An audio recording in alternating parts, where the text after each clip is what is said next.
ఉంటే నీ ఆ పక్కవాడి మనసులో ఏముందో నీకు దేవుడు తెలియజేసి నువ్వు చక్కగా ఉండని చెప్తాడు. అట్లీస్ట్ పక్కవాడిని కాకపోతే నీ భర్త మనసులో ఏదో నీ భార్య మనసులో ఏముందో కూడా నీకు దేవుడు తెలియదు. ఎప్పుడు నీ కుటుంబంలో సఖ్యత, పొందిక, ప్రార్థనా జీవితము ఉంటే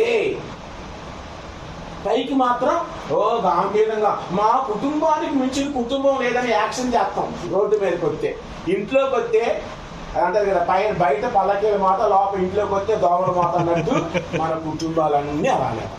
పైకి మాత్రం నాకు మించిన ఆవిడ లేరు, నాకు మించిన కొడుకు లేరు, నాకు మించిన కూతురు లేరు. కానీ నటన జీవితం మనకు చిరంజీవి కంటే, ఆస్కార్ పంపించిన వాడి కంటే మించిపోయి బతుకుతున్నాం ఈ రోజుల్లో.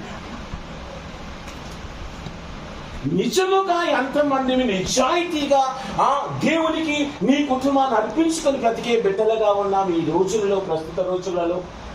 మొదటిది నీ సోదరులతో ఐక్యముగా ఉండాలి.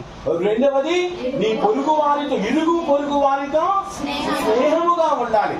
అది లేదు ఆ గీత నాకు, ఈ గీత 10 రోజుల క్రితం శ్రీకాకుళం అన్నాదమ్ముడు, సొంత అన్నాదమ్ముడు, ఇంటి గొడవ, ఏది ప్రహరీ గోడ అన్నంటే ఒక అడుగు యువతలు కట్టాడు.